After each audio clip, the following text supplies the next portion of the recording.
maybe just start giving us a quick overview in terms of what is Lucid Vue? Obviously, it used to be called Champagne Soda, and I know you had some kind of issues with that. We did. The Champagne Bureau didn't like us using the word champagne. So, in a nutshell. So, Lucid Vue we still love. So, and it's probably more relevant to what we do as a business.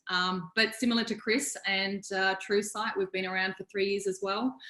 So we're both playing in very similar spaces. The example that I'm going to show today is probably one of our most recent applications, and this was for a developer who actually wanted to disregard a physical display suite and showcase more in an immersive display suite. So this is a 5-story townhouse showcasing every level, and they had it actually set up in a very pulled back shell scenario basically. So we had 4 renders on the wall. The whole setup was predominantly just for the VR, so that they could have the TV on the wall, you'd have an area to walk around in, and a table and chair for the sales agents and the buyers to actually have their conversation post immersive experience.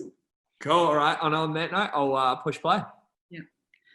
So similar to Chris's example, both of our applications are built from the same software. You use Unreal, Chris? That's right, yep. Yep. So it's a game software. If you're familiar with Fortnite or any of those computer games, this is what our applications are built from. So it just now allows us to get the most interactivity from the environment. This is a standing only, so you can see this is actually me in the VR, but you can see I'm just in the one spot using the teleportation functionality. If we had the space, you actually, because of the wireless headset, you can walk around the allocated area, whether that be a 3x3 or 5x5, depending on how big the space is that you want to set this up in. And what we've seen when these are live is that people want to walk around. Buyers are so engaged in, they really do want to walk. So if you've got the ability to have space to walk around, I would highly recommend it.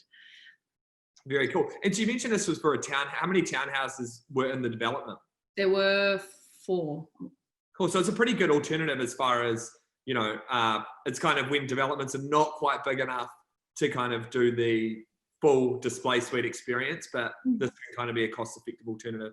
Exactly. And for this scenario, we're now relocating this into the sales agency. So right. Now this is, construction has commenced, we can now obviously pick it up and put it into the sales agency to continue that selling cycle. Cool. Sounds good. All right.